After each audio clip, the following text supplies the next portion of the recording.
నంద్యాలలో మాజీ ఎమ్మెల్యే శిల్పా చక్రపాణిరెడ్డిని పోలీసులు హౌస్ అరెస్ట్ చేశారు. చంద్రబాబు వెన్నుపోటుకు 2 ఏళ్లు కార్యక్రమంలో పాల్గొనకుండా అడ్డుకున్నారు. శాంతి భద్రతలకు విఘాతం కలుగుతుందనే కారణంతో నోటీసులిచ్చి హౌస్ అరెస్ట్ చేశారు.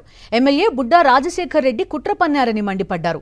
బుడ్డా రాజశేఖర్ రెడ్డిని శ్రీశైలం ప్రజలు నమ్మే స్థితిలో లేరని, హామీలపై ప్రశ్నిస్తే దాడులు చేయడం అలవాటైపోయిందన్నారు. ఇచ్చిన హామీలు అమలు చేయలేక దౌర్జన్యాలకు పాల్పడుతున్నారని మండిపడ్డారు శిల్పా చక్రపాణిరెడ్డి. నేను బుడ్డా రాజశేఖర రెడ్డికి ఎందుకు భయం అని అడుగుతా ఉన్నా. నేను ఆయన నా మీటింగ్లు క్యాన్సిల్ చేయాలనే ఉద్దేశంతో నిన్న ఒక పన్నాగం పన్ని ఒక కుట్ర చేసి ఒక ఆఫీస్ పైన దాడికి మనుషులను పంపించినట్టు యాక్షన్ చేసి నిన్న విరమింపజేయడం జరిగింది. ఈరోజు కార్యక్రమాన్ని విరమింపజేయడం జరిగింది.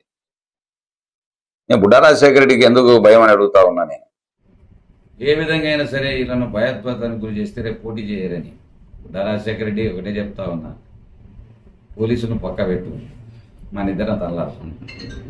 నువ్వు గెలిస్తే నీ కాళ్ళ కింద దూరుతా, నేను నువ్వు గెలిస్తే నీ కాళ్ళ కింద దూరిపోతా, లేకపోతే నువ్వేం చేస్తావు నీకే వదిలిపెడతా ఉన్నా. నువ్వు ఇది ఛాలెంజ్, నువ్వు కావాల్సిన మీ పర్మిషన్ తెచ్చుకో ఈ యొక్క చంద్రబాబు నాయుడు దగ్గర.